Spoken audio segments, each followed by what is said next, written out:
Bueno, vamos a hablar precisamente sobre el tema de la Corte, porque ayer en una increíblemente desafortunada, de la peor, honestamente, decisión de la Corte, ayer se invalidó la Corte la previsión preventiva por fraude fiscal, ¿no? Recordando que hace unos meses se aprobó que, por ejemplo, la defraudación fiscal y las facturas falsas sean consideradas delito grave.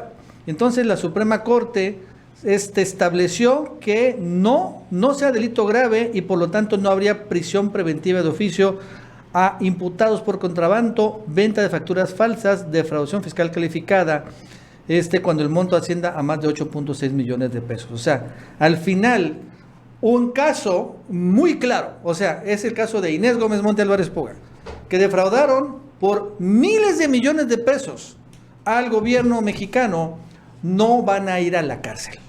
Así es. A pesar de que hayan robado miles de millones de monedas, pero eso sí, si te robas un pavo, sí te vas a la cárcel. Si te robas una Coca-Cola, pues sí te vas al bote. Pero si te robas más de 8.6 millones de pesos, que ese era el límite, ¿no?, de defraudación fiscal a la hacienda pública, no vas a la cárcel. Entonces, fue muy lamentable. Ayer, Arturo Saldívar, que fue uno de los que defendió esto, finalmente señaló que la prisión preventiva debe ser excepcional. Vamos a escucharlo.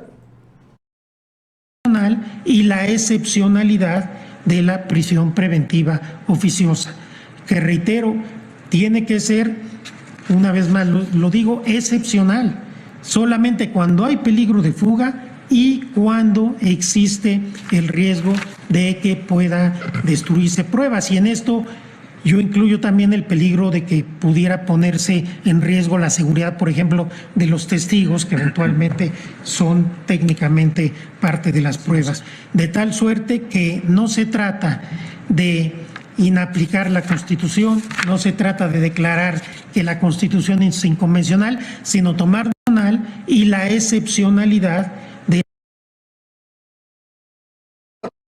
Pero bueno, fueron 8 ministros más para declarar, o sea, 8 de 11, la gran mayoría acabó de declarar inconstitucional la prisión preventiva, o sea, la cárcel para los factureros. En otras palabras, a Inés Gómez Monte Álvarez Puga lo están blindando, a Raúl Beruti también, y a todos estos que venden facturas por hasta 500,000 millones de pesos también. Muchos de estos casos, entre los de Inés Gómez Monte Álvarez Puga, por esta decisión de la Corte, podrían venirse abajo.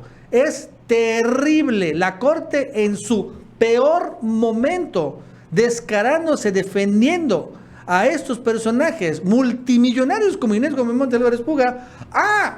Pero si te robas un pavo, a la cárcel, o como Israel Vallarta, ¿no?, incluso inocente, completamente inocente, ahí lleva 15 años en prisión.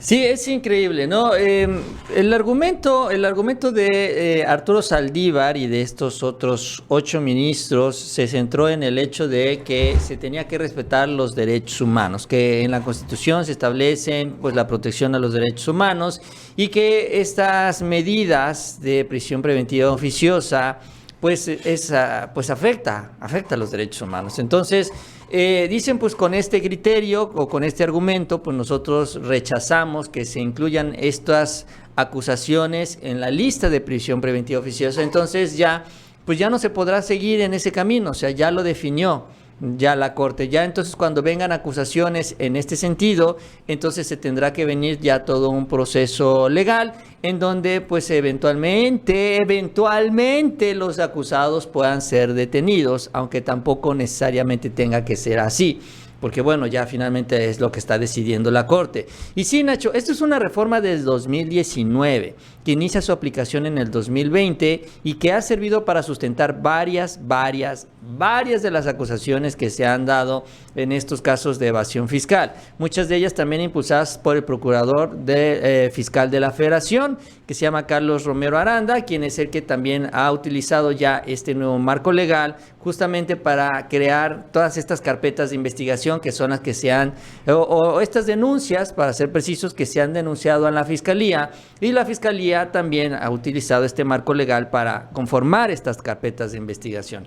¿Y qué es lo que nos tiene o los tiene en este escenario, en las órdenes de aprehensión? Ahora, Hay un tema muy importante, Nacho, que todavía falta por discutirse. Todavía no termina el debate de esta reforma en donde se estableció esta gravedad en estas acusaciones, porque también lo enmarcaron en el tema de la seguridad nacional. ¿Seguridad nacional en qué sentido? Que si estamos hablando de 2 billones de pesos de evasión fiscal, estamos hablando de 3 puntos porcentuales del PIB, estamos hablando que, pues sí, afecta a la seguridad nacional por la gran y gigantesca cantidad de dinero que mueven estos grandes factureros. Pero hay, te digo, una segunda parte, y es la que puede ya dar en el traste con todas estas investigaciones y particularmente en el caso de Inés Gómez Mont. Y es la agravante que tiene de delincuencia organizada.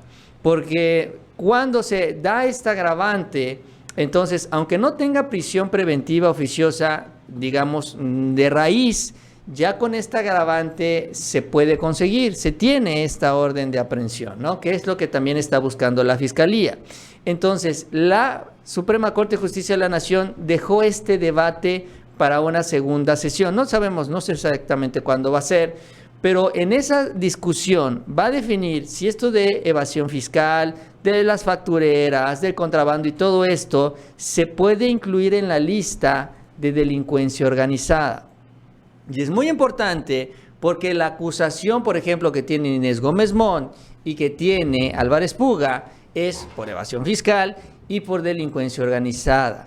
Y la orden de aprehensión, que ahorita ya se perdió en una primera instancia, ya con esta decisión de la Corte, si la Corte decide que estos delitos no se pueden relacionar a la delincuencia organizada, ya valiste, porque entonces ya quitaste la orden, ya la prisión preventiva oficiosa, y además ya quitaste el agravante que te da la orden de aprehensión. Entonces, básicamente se estarían amparando ya ellos, y el amparo saldría a su favor. ¿Por qué? Porque pues ya no hay una justificación para una orden de aprehensión. Ellos pueden llegar ante el juez, no habría argumentos para detenerlos.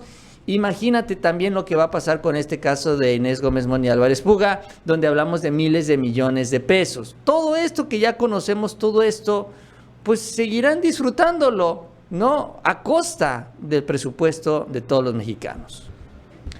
Sí, fue obviamente un gran y gigantesco lance, ¿no?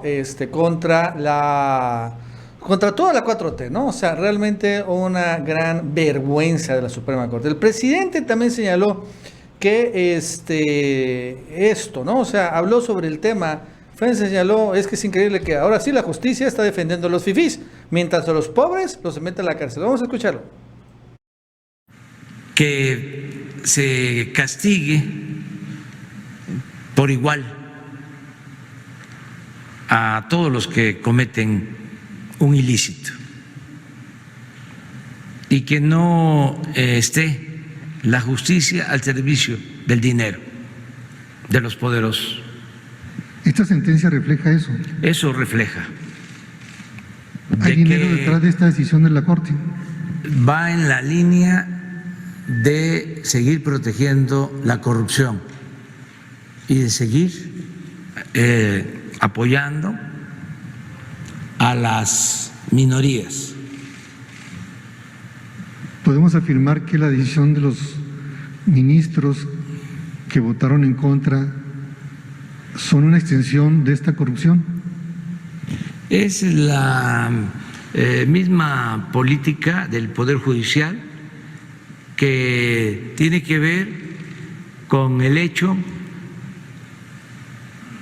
de que ni siquiera se consideraba como delito grave la corrupción, porque en los tiempos de Salinas de Gortari se modificó el Código Penal para que la corrupción no se considerara delito grave, con lo cual el corrupto tenía la posibilidad de salir bajo fianza.